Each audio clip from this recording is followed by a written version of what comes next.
Welcome to the Good News Flower Hour, people. I'm your host, Dave Easy. A bankruptcy filing this week by the Philadelphia Inquirer raises serious questions as to whether or not the newspaper industry will survive the current recession. The Inquirer now joins the Chicago Tribune, Los Angeles Times, Baltimore Sun, Minneapolis Star-Tribune, and the New Haven Register in bankruptcy court. For 7 years, we've been President Obama announced plans to stop hiding the astronomical cost of the wars in Iraq and Afghanistan with budgetary smoke and mirrors. The total cost of both wars are expected to reach $1 trillion before all is said and done. In related news, Defense Secretary Robert M. Gates announced today that he is lifting a 1991 ban on the news coverage of the return of the remains of fallen service members to Dover Air Force Base in Delaware, which is expected to lend credence to the long-held but rarely proven scientific theory that war kills people dead. Lots and lots of them. The Senate has barred federal regulators from reviving the Fairness Doctrine, abandoned 2 decades ago, that required balanced coverage of the issues on public airwaves.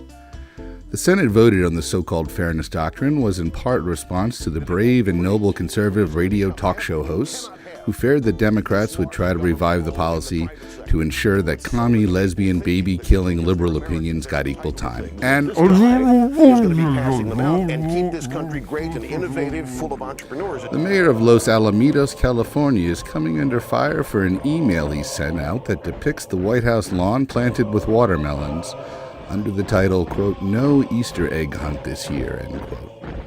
Mayor Dean Gross confirmed to the AP that he sent the email but was unaware of the racial stereotype that black people like watermelons. In related news, New York Post chairman Rupert Murdoch apologized Tuesday for a cartoon that critics said likened a violent chimpanzee shot dead by police to President Barack Obama.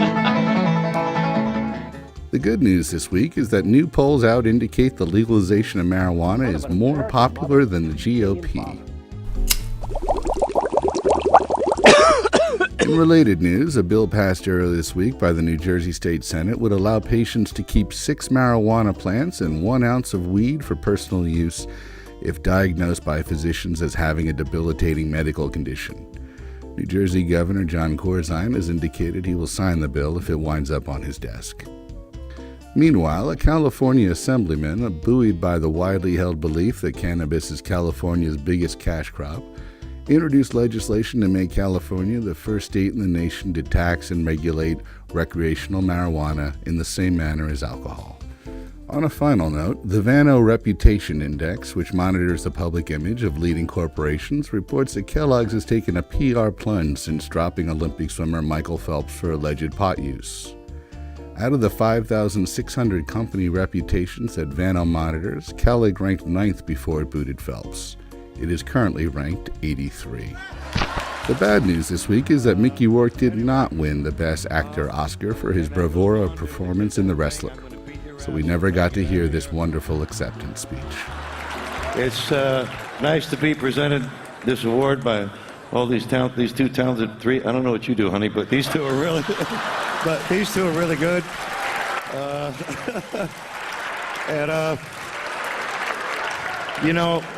I've just gotten thousands of letters and shit from my people, strangers, and people that know me about my dog that died 6 days ago, Loki. This is for you, baby. And that is the week that was. The Good News Flower Hour was brought to you this week by the word nationalization. Shit's getting way too complicated for me. Just go out and do it, people. No